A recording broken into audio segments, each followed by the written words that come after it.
Rent.com.au, Australia's leading platform for renters, reported record revenue for the December quarter. Total group revenue rose 34% versus the same period in 2024, while recurring revenue was up 155%. Rent.com.au also says it has significantly improved its cash flow. Let's get into the details with CEO Jan Ferreira, who joins me now. And Jan, congratulations. I guess just put it in your words how significant this quarter was. Well, it's the first quarter that we've ever achieved more than $1 million of revenue for a quarter. The fact that it's come in what has traditionally been a slower quarter for us is a demonstration of the strength of this new model. When we started the transformation just 6 months ago, we set out some goals for us to achieve by the end of December 2026, and they were to double group revenue, to get to cash flow and EBITDA positivity, and to increase the sustainability of our revenue streams by having more than 70% of our revenue come from recurring sources. So the fact that, and it's those recurring revenue sources in RentBond and RentPay that have actually driven this result.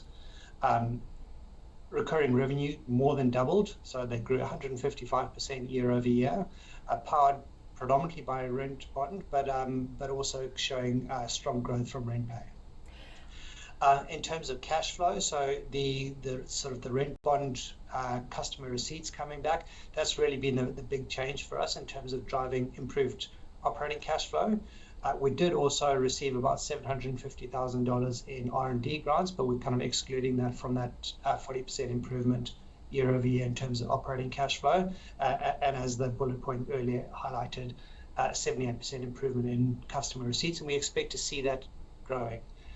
January has been a fantastic start for us. People tend to start moving house again in January, so that gives us the opportunity to write new bond loans, and obviously RentPay continues to power ahead as well. So Jan, it does look like the new model is working 6 months into the transformation. Just talk to us about how you plan to continue to execute on this.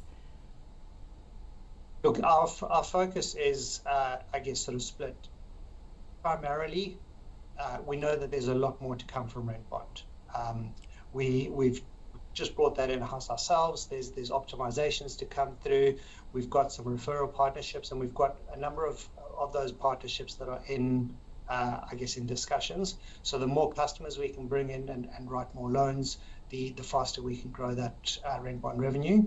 On the RentPay side of things, we've got some exciting new things that we are working on in terms of product features that we expect will significantly drive customer adoption and also allow us to make margins from those. So I guess it's sort of a two-pronged approach in terms of growing our revenue, both of which should deliver strong recurring revenue streams going forward. Jan, can you talk to us a little bit more about what RentPay is? I understand it's an app, but it's also trying to, really give some flexibility amidst the rental crisis that Australians are facing. That's right. Look, it's about providing choice and flexibility for renters in terms of both how and when they pay their rent. In terms of the how, so traditionally, renters get told by their real estate agent that they need to, the property manager says you will use this system or that system, and they don't have much choice about that. So what RentPay seeks to do is to provide that choice. So you as the renter will pay using the RentPay app, you will pay us, and then we will pay the property manager when and how the property manager expects that rent to come through. But this opens up a world of choice for renters. They can use, what we're seeing is predominantly they're using credit cards to pay their rent. And if you think about it, like rent is one of your biggest expenses. You're paying somewhere between $30,000 and $40,000 a year in rent. To the extent that you can put that on your credit card to earn points from it, it just makes it kind of stretches it that little bit further. We also see a lot of renters are new to the country, so they may not yet have established banking relationships here. So using PayPal or our China payments services, for example, allows them to still access money from their home country while they're getting established. On the choice on timing, so you may need to pay your rent every fortnight, but you're a casual employee or a self-employed or weekly paid.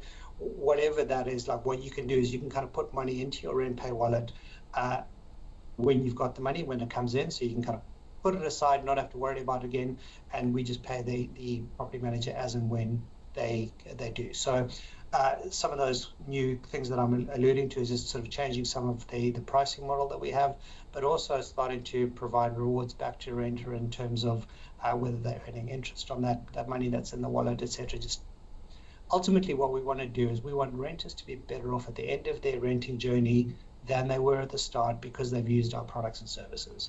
So how widespread is the pickup, and I guess what's your target as well in terms of client and customer growth? Look, we're right at the start of this journey. There's $85 billion a year paid in rent in Australia. We're processing just over $6 million per week. So we've got a long way that we can continue growing. But we expect that we should be able to achieve sort of 5 to 10% of that market share without too much difficulty. There is a pretty ugly chart though there next to you when we look at your long-term share price performance. For Auzbiz viewers that are very interested in getting into companies and smaller companies as well, what would you say in terms of how you hope to turn that around and deliver some good return for shareholders? I think if you stretched it back a little bit further, you'd have seen that 2021 was a little bit of a spike, a blip in terms of the share price. If we look back over the last 12 months, we've tripled our share price. We still think that there's a lot of room for that to grow. Our market capitalization is higher than it has ever been, and our fundamentals of this business are much better than they've ever been. We don't need to raise capital. We closed the quarter with more than $7.5 million in the bank, and subsequent to that, we've received another $1.6 million in terms of the options that were underwritten. So we're well capitalized. We've got momentum behind us, and really, the only way is up as far as share price is concerned. The only way is up, but we are seeing a lot of concern about disruption in AI. How do you view what we're seeing in I guess, the tech space, given that, as you mentioned, your app is one of your biggest growth drivers? Do you see that as, further competition is a good thing, or are you a little bit worried about the disruption we're seeing at the moment? Look, I think people need to be wary of hype. And I think that's kind of what we're seeing in terms of the markets. But if you look at sort of what revenues underpin some of the technology solutions, how sustainable are those revenue streams? I think that kind of separates good businesses from not such good businesses, and that's why we're really focused on driving solid recurring revenue and growing that revenue so that we can actually demonstrate that we deliver for customers. In terms of sort of use of AI, look, we already use that in parts of our business, but we take a very open-minded approach, but also a very a cautious approach to how we use it. We do test things, and then before we release them. AI overall, I think, is probably a good thing, as long as there's sort of guardrails around using it. And I guess, Jan, what are you seeing in terms of the overall macro environment, given we've just had an RBA rate hike and there are, of course, record high rents across the country? Yeah, look, it is really tough for renters out there. I think, there's just, aside from the interest rate hikes, there's just that a much broader issue in terms of housing supply, and renters unfortunately get squeezed more than the rest of the market, but we also see that there are opportunities for renters. Some of the things that we want to be releasing in sort of coming months is sort of providing, I guess, renters access to good investment opportunities. We know that there's a lot of benefits in terms of renting, but how do we make that more secure, more rewarding for renters is the question.